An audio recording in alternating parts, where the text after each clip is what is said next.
On Women's Right to Vote by Susan B. Anthony, Philadelphia, 1872. About the author. Susan B. Anthony became a prominent leader for women's suffrage, giving speeches in both the United States and Europe. With Elizabeth Cady Stanton, she created and produced The Revolution, a weekly publication that lobbied for women's rights.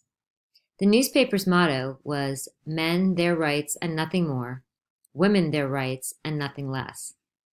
After lobbying for the right to vote for many years, in 1872, Anthony took matters into her own hands and voted illegally in the presidential election.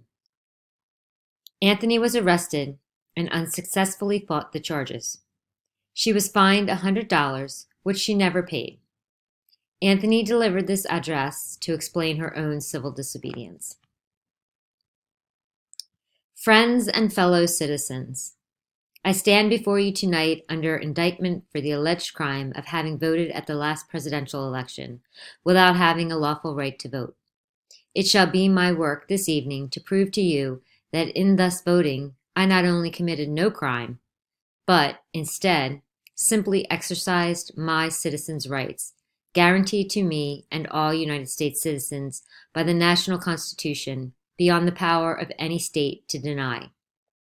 The preamble of the federal Constitution says, "We, the people of the United States, in order to form a more perfect union, establish justice, ensure domestic tranquility, provide for the common defense, promote the general welfare, and secure the blessings of liberty to ourselves and our posterity, do ordain and establish this Constitution for the United States of America."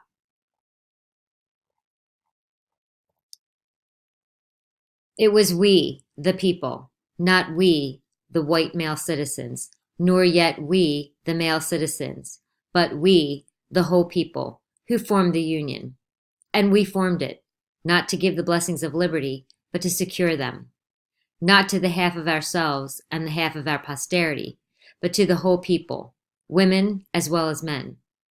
And it is a downright mockery to talk to women of their enjoyment of the blessings of liberty while they are denied the use of the only means of securing them provided by this democratic Republican government, the ballot.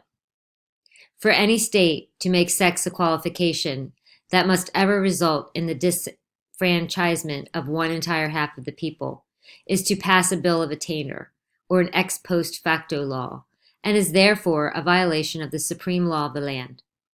By it, the blessings of liberty are forever withheld from women and their female posterity.